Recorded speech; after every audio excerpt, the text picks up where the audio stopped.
खुलुमबाय नोंथांमोनखौ बयखौबो आंनि चेनेलाव बरायबाय आसा खालामो बयबो मोजाङैनो दं आंबो दासान्दि मोजाङैनो दंथ'यो सो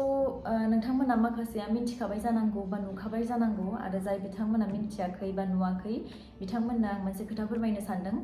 सो ज'श टक्स होननाय मोनसे प्लेटफर्मनि बागै बयबो खोनाखादों जानांगौ बा मिन्थिखायो जानांगौ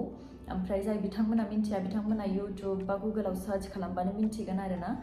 सो ज'श टक्सआ मोनसे बिराद गेदेर प्लेटफर्म जेराव गावनि लाइफनि जा स्ट्रागल स्टोरी बा माबा मोनसे जाथायखौ लानानै शेयार खालामनो थाखाय चान्स होयो सो ज'श टक्सनि भिडिअखौ आं बिराद सिगांनिफ्रायनो नायबाय थाखायोमोन बिराद मटिभेशन मोनोमोन बिराद इन्सपिरेशन मोनोमोन बाट आङो माब्लाबाबो सानाखैमोन जे सानसे समाव आं गावनो सासे स्पिकार जानानै बिसोरनि टक श'आव थांनानै स्पिच होगोन आंनि जा स्ट्रागल आंनि जा स्टोरी आंनि फेमिलिनि स्टोरी स्ट्रागल बेफोरखौ शेयार खालामगोन होननानै बाट जाय सिमांखौ आङो माब्लाबाबो नुफेराखैमोन बा जाय सिमांखौ आं माब्लाबाबो सानफेराखैमोन बै सिमाङा दिनै जाफुंलांदों आंनि लाइफआव ओमफ्राय आं गावखौनो बिराद लाकी फिल खालामो जे आङो ज'श टक्स बायदि मोनसे बिराद गेदेर प्लेटफर्माव थांनानै गावनि स्टोरी गावनि स्ट्रागलखौ शेयार खालामनो हादों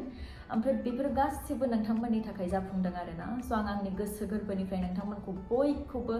रोजा रोजा साबायखर बावहरो थैंक यू सो माच बयनिसिमबो आंखौ एथ'ग्राब सापर्ट खालामनायनि थाखाय आंनि फेमिलिखौ एथ'ग्राब सापर्ट खालामनायनि थाखाय आसा खालामो नोंथांमोना जोंखौ बिदिनो फिउचारावबो अनलांबाय थागोन सापर्ट खालामलांबाय थागोन होननानै सो बियो आंनि लाइफनि फर्स्ट टक श'मोन बिनि सिगां आं माब्लाबाबो बेफोरबायदि टक श'आव थांफेरनो मोनाखैमोन ओमफ्राय आं गावखौनो लाकी एन्ड प्राउड फिल खालामो आरोना जे आङो आंनि लाइफनि फर्स्ट टक श'खौ एथ'ग्राब गिदिर मोनसे श'आव थांनानै होनो मोन्दों स' आंनि जा टक श'मोन बियो 3 अक्ट'बराव रिलिज जादों ओमफ्राय मोननै टक श' रिलिज जादों आरोना गोबाङा मोनसेखौल' नायदों मोनसेखौ स्किप खालामदों मानो होनोब्ला मोनसे समावनो मोननैबो भिडिअआ पाब्लिश जादों ओमफ्राय ज'श टक्सना गोबां चेनेल्स दङ बिसना ज'श टक्स हिन्दी दङ ज'श टक्स आशा दङ ज'श टक्स स्पकेन इंलिश दङ ओमफ्राय ज'श टक्स मराठी ज'श टक्स बंगाली गोबां बाहाग दंजोबो आरोना बाट गासैनिबो शुट मेनेजमेन्ट एडिटिं गासैबो सेम अफिसनिफ्रायनो जाजोबो स' आंनि जा टक श' बियो ज'श टक्स आशा ओमफ्राय ज'श टक्स स्पकेन इंलिशआव थांदों आरोना स' बे मोननै चेनेलाव भिडिअआ पाब्लिश जादों स' नोंथांमोना बयबो डेसक्रिपसनाव थांनानै भिडिअखौ नायहैबानो जाबाय ओमफ्राय माबोरै मोनखो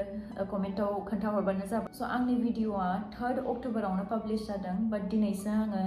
टाइम मोन्दों भिडिअ बानायनानै नोंथांमोनजों शेयार खालामनो मानो होनोब्ला आं बेक टु बेक फ्लाइट्स अपारेट खालामगासिनोमोन जायनि थाखाय आं भिडिअखौ बानायनो मोनाखैमोन बाट दिनै आङो नोंथांमोनखौ बयखौबो रिक्वेस्ट खालामगोन जे भिडिअखौ थांनानै नायहैयो ओमफ्राय कमेन्ट खालामो शेयार खालामो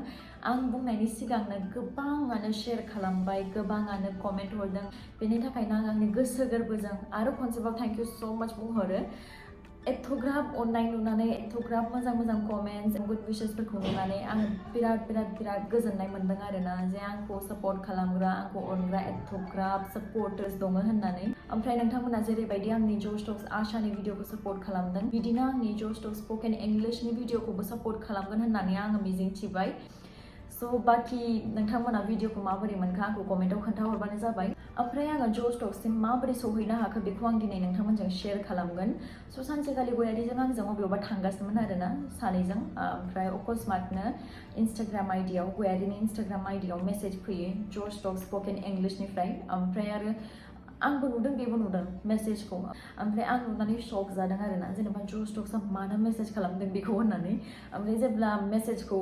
फरायबाय कमप्लिटलि ओमफ्राय इनभिटेसनमोन आरोना आंनि थाखाय एज ए स्पिकार इनभाइट खालामदोंमोन आंखौ गावसिनि श'नि थाखाय ओमफ्राय आरो जों सानैबो सानदोंमोन आरोना फेक होननानै मानो होनोब्ला जुदि बेफोरबायदि माबा इनभिटेसन बा कलाबरेसननि मेलफोर मेसेजफोर खालामनांगौबा मेल आइडियाव खालामो मानो इन्स्टाग्रामाव खालामगोन ओमफ्राय बेखौबो आंखौ खालामालासिनो मानो नोंखौ खालामगोन होननानै आंबो सानबाय ओमफ्राय जोङो बिनि प्रफाइलखौबो चेक खालामाखै डाइरेक्टलि जोङो जास्ट फेक होननानै इगनर खालामबायमोन आरोना एक्चुअलि आंनि जा इउट्युब चेनेल बेनिफ्राय आङो मेल आइडिखौ साननैसोनि थाखाय रिमुभ खालामथ'दोंमोन बेखायनो बिसोरो आंखौ कन्टेक्ट खालामनो हायाखैमोन ना बिसोरनाव आंनि मेल आइडि दंमोन ना आंनि इन्स्टाग्रामनि नामखौ बिसोरो नागिरना मोन्दोंमोन बेखायनो आंनि भिडिअसखौ नायनानै माने गयारिनि बागै मिन्थिबाय नालाय ओमफ्राय डाइरेक्टलि गयारिखौ इन्स्टाग्रामाव कन्टेक्ट खालामबाय आरोना ओमफ्राय न'आव फैनानै जा आइडिनिफ्राय मेसेजआ फैदोंमोन बे आइडिखौ आङो नायनानै मिन्थिबाय जे बियो अफिसियेल आइडिनिफ्रायनो मेसेजआ फैनानै दंफैयो स' गयारिया आंनि कन्टेक्ट नाम्बारखौ बिसोरनो हरबाय आरोना ओमफ्राय साननैसोनि उनाव बिसोर आंखौ कल खालामबाय कल खालामनानै सोंबाय जे अबेयाव थायो ओमफ्राय आरो गासैबो डिटेल्सफोरखौ शेयार खालामबाय टक श'नि थाखाय एज ए स्पिकार इनभाइट खालामगौमोन होननानै जुदि इन्टारेस्टेडब्ला फार्दार कन्टिनिउ खालामनो हागोन बेफोरबायदि होननानै ओमफ्राय अबभियासलि एथ'ग्राब गेदेर अपरचुनिटिखौ आं मानो मिस खालामनो स' आंबो रेडि जाबाय ओमफ्राय आङो रावजोंबो शेयार खालामथ'वाखैमोन मानो होनोब्ला आं सानदोंमोन आरोना फेकबो जानो हानाय होननानै एथ'ग्राब गेदेर प्लेटफर्मनिफ्राय बिदि मेसेज साडेनलि फैनायखौ